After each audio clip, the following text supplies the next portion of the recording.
Perfect. Well, congrats on this project. How are you each approached for this role, and what was your reaction to finding out that you landed them? The approach and reaction to getting it. Yes. You guys want to go first? No, you go ahead. Yeah, Please feel free. okay. Do you want? Yeah, I'll go. It took like I think my process was like 8 months, and that was pretty insane. I think Jackson said something like that too. Yeah. And then by the time I got it, I was just kind of like, okay. Like I guess like the excitement, you can't be excited for 8 months, So once it happened, I was like, oh, cool. But it just seemed like I don't know what I'm saying. Brand, you go ahead, man. I think let's see. To prepare, it was fun. It was a lot of things that I found in common with Evan. I went to a private university that had a lot of New England kids, so there was a very similar situation and climate there at times. So I felt like I could connect to some degree, and I was really excited when I found out. I found out maybe let's see, I did the screen test and then found out maybe a few weeks after that. But then from my first audition to when we started filming was a year. So that one was tough, or just interesting because I've never experienced and been through that process before. So yeah. I originally when I got the audition for Tell Me Lies, it was for Steven. And I was like, this doesn't feel right.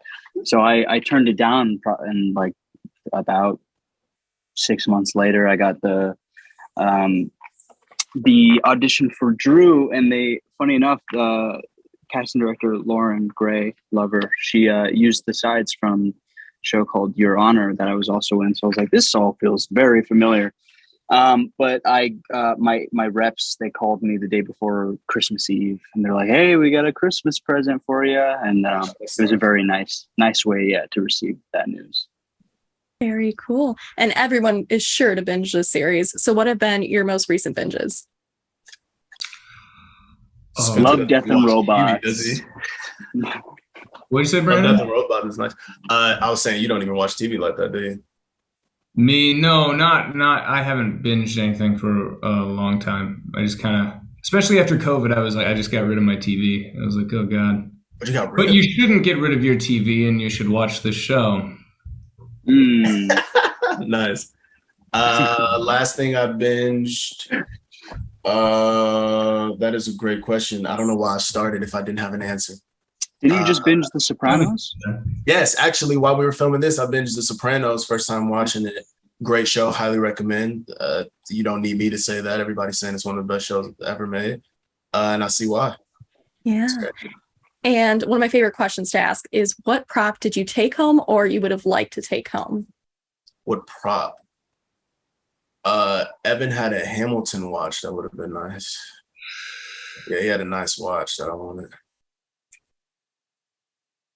Or the house, actually, Evan's house. I'll say that. Yeah. I'll take that. I think we lost Ben. Oh, well. Spencer? He'll find his way back. I don't think there were any props that really came. I think the football we used was I think I brought. So that was kind of fun. So I got to keep that. Very cool. And I can't think of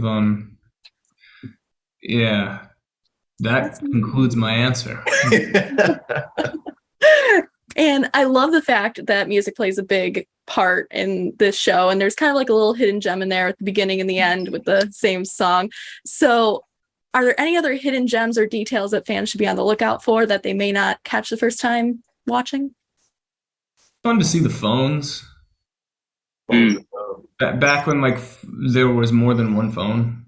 You had what I wanted. I always wanted the sidekick. I was so mad when you got that. Yeah. I always wanted to like flip it up and just, type or whatever. Yeah. Who had the razor? I feel like the razor was a big one. Was it Sonya? Might have been. Sony. I I remember had when the first Cal had iPhone, the which was pink kind of cool. razors and stuff. Yeah. Yeah. Awesome.